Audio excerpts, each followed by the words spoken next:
विद्यार्थ्यांचे अंगभूत गुणविशेष, नेतृत्व गुण, छंद विशेष, कला विशेष अधिकाधिक उन्नत व्हावेत, ज्या योगे त्यांचे अष्टपैलू व्यक्तिमत्व फुलत जावे.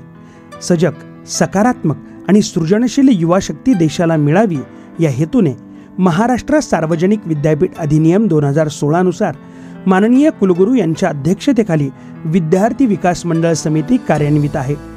शैक्षणिक वर्ष 2023-24 या कालावधीत माननीय कुलगुरू डॉक्टर सुरेश गोसावी, प्र कुलगुरू डॉक्टर पराग काळकर, कुलसचिव डॉक्टर विजय खरे यांसह विद्यापीठाच्या व्यवस्थापन परिषद तथा अधिसभा सदस्य यांच्या मार्गदर्शनाने विद्यार्थी विकास मंडळ संचालक डॉक्टर अभिजित कुलकर्णी यांच्या नेतृत्वाखाली विविध उपक्रमांचं आयोजन करण्यात आलं.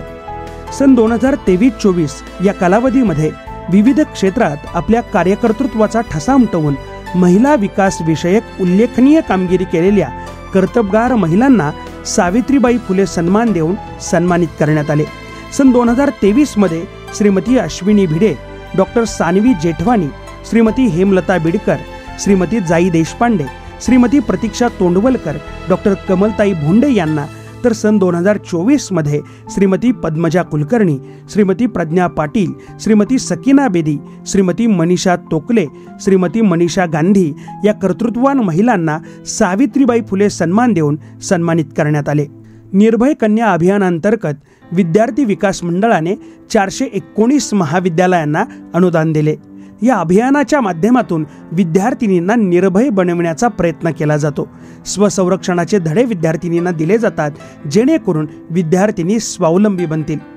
त्याचबरोबर कमुवा व शिका योजनेअंतर्गत 452 महाविद्यालयांना मान्यता देण्यात आली. या योजनेमध्ये 12,258 विद्यार्थ्यांनी सहभाग घेतला. त्यासाठी विद्यापीठाने 4,52,65,833 रुपये एवढे अनुदान दिले. तर यावर्षी अतिशय महत्त्वपूर्ण निर्णय घेत विभागानं प्रति तास 55 रुपये एवढं मानधन वाढवलं. सावित्रीबाई फुले पुणे विद्यापीठाच्या विद्यार्थी विकास मंडळ अंतर्गत अनेक नाविन्यपूर्ण योजना राबविल्या जातात. यामध्ये कर्मवीर भाऊराव पाटील कमवा आणि शिका योजना, निर्भय कन्या अभियान यासह इतर अनेक विद्यार्थी हित जपणारे उपक्रम दरवर्षी राबविले जातात. या उपक्रमांमुळे विद्यार्थ्यांमध्ये कर्मनिष्ठा आणि आत्मनिर्भरता हे गुण विकसित होण्यात नक्कीच मदत होते. मला हे सांगताना विशेष आनंद होतोय की केवळ विद्यार्थी हित जपणारे उपक्रमच विद्यापीठाकडून मंजूर केले जातात, त्यांना अनुदान दिले जातं. इतर कोणतेही उपक्रम विद्यापीठाकडून मंजूर केले जात नाहीत. स्वररंग युवक महोत्सव हा तर विद्यापीठाच्या सूक्ष्म नियोजनाचा एक आदर्श नमुना आहे असं मला वाटतं.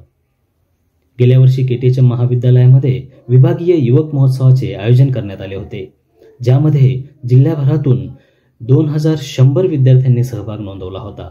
परंतु विद्यापीठाच्या संपूर्ण टीमचे मार्गदर्शन असल्यामुळे आम्ही हे शिवधनुष्य अत्यंत लीलया पेलू शकलो. सावित्रीबाई फुले पुणे विद्यापीठ अनेक बाबतीमध्ये एक नामांकित विद्यापीठ ठरलेलं आहे. या विभागानं 501 महाविद्यालयांना इतर उपक्रम तसेच विभागीय युवक महोत्सव, विद्यापीठ युवक महोत्सव अशा विविध सांस्कृतिक स्पर्धांसाठी 1,09,86,355 रुपये एवढं अनुदान दिलं. विद्यापीठाने युवक महोत्सवाअंतर्गत पुणे, अहमदनगर आणि नाशिक जिल्ह्यामध्ये 6 ठिकाणी विभागीय युवक महोत्सवाचं आयोजन केलं. विजेत्या स्पर्धकांची विद्यापीठस्तरीय युवक महोत्सवासाठी निवड झाली. यामध्ये नवरोजी वाडिया महाविद्यालयाने विजेतेपद तर केटीएचएम महाविद्यालय नाशिकने उपविजेतेपद पटकावले. या महोत्सवातील निवड झालेल्या 50 विद्यार्थ्यांची इंद्रधनुष्य, पश्चिम विभागीय युवक महोत्सव तथा राष्ट्रीय युवक महोत्सवासाठी निवड झाली. आपली कौतुकास्पद कामगिरी विद्यार्थ्यांनी याही ठिकाणी अतिशय सुंदर अशा पद्धतीचं सादरीकरण करत सातत्य ठेवलं आणि विजेतेपद पटकावलं. प्रत्येक गोष्टीची ठरलेली एक वेळ असते, फक्त आपल्याला पाठ व्हायची वाट पाहता आली पाहिजे. अशीच एक संधी मला विद्यार्थी विकास मंडळाने यावर्षी दिली. म्हणजे माझ्यासारखा गावाकडून येणारा कलाकार, त्याला नॅशनल फेस्टिवल असेल किंवा इंद्रधनुष्य युथ फेस्टिवल असेल, अशा वेगवेगळ्या स्तरावरच्या स्पर्धांमध्ये सहभाग करायला भेटणं, स्टेज भेटणं म्हणजे ही मोठी पर्वणीच असती. त्यात ज्यांच्याकडून मला काम शिकण्याची अपेक्षा आहे किंवा ज्यांच्याकडून मला काम शिकायचंय अशा लोकांना डिरेक्टर्स म्हणून बोलवणं किंवा त्यांच्याकडून आम्हाला मेंटरशिप मिळणं, ह्या सगळ्या गोष्टी अनुभवल्याबद्दल किंवा आम्हाला भेटल्याबद्दल विद्यार्थी विकास मंडळाचे आणि सावित्रीबाई फुले विद्यापीठाचे खूप खूप धन्यवाद. डॉक्टर PC अलेक्झांडर वक्तृत्व स्पर्धा ही विद्यापीठाची एक महत्त्वाची आणि महाराष्ट्राची मानाची वक्तृत्व स्पर्धा आहे. ऐनवेळी दिलेल्या विषयांवर विद्यार्थी आपले वक्तृत्व सादर करतात.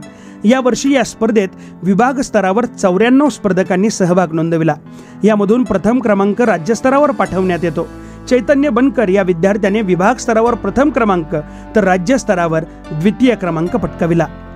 माननीय पंतप्रधान नरेंद्र मोदी यांच्या आवाहनानुसार सेल्फी विथ मेरी माटी या उपक्रमाअंतर्गत 10,42,538 सेल्फींनी विश्व विक्रमासाठी विद्यापीठाने नवी नोंद केली आणि विद्यापीठाचा हा सलग 3रा गिनीज विश्व विक्रम ठरला. महाराष्ट्र सार्वजनिक अधिनियम 2016 कलम 56(2) ख नुसार विद्यार्थ्यांच्या तक्रारी दूर करण्यासाठी आणि अशा तक्रारी कमी करण्यासाठी प्रत्येक महाविद्यालय तथा मान्यताप्राप्त संस्थांमध्ये तक्रार निवारण कक्ष असेल असे निर्देशित केले आहे. यानुसार विद्यार्थी विकास मंडळाने माननीय कुलगुरू डॉक्टर पराग काळकर यांच्या अध्यक्षतेखाली विद्यापीठ तक्रार निवारण कक्ष आणि संस्थात्मक तक्रार निवारण कक्ष स्थापित केला आहे. यानुसार विद्यार्थ्यांच्या विविध तक्रारींचं निवारण या कक्षामार्फत करण्यात येतं.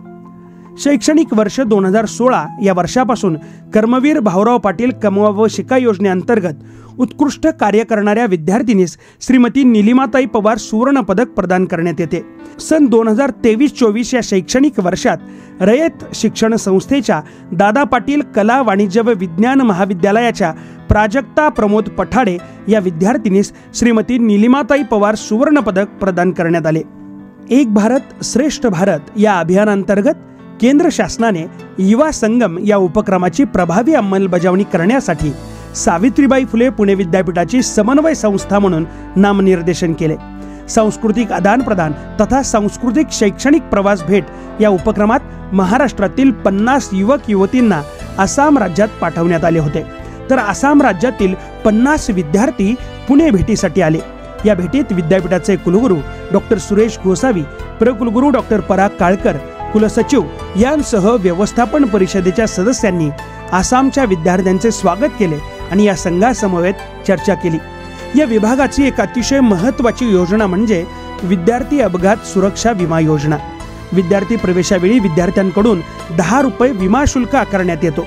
या मोबदल्यात विमा कंपनीकडून मृत्यू पावलेल्या विद्यार्थ्याच्या पालकास 1 लाख रुपये, आंशिक अपंगत्वासाठी 50,000 तर कायम अपंगत्वासाठी 1 लाख रुपये, याबरोबरच अपघातग्रस्त विद्यार्थ्यांच्या अपंगत्वासाठी 50,000 रुपये औषध उपचारासाठी देण्यात येतात. शैक्षणिक वर्ष 2023-24 या वर्षात 37हून अधिक विद्यार्थ्यांना याचा आर्थिक लाभ झाला आहे.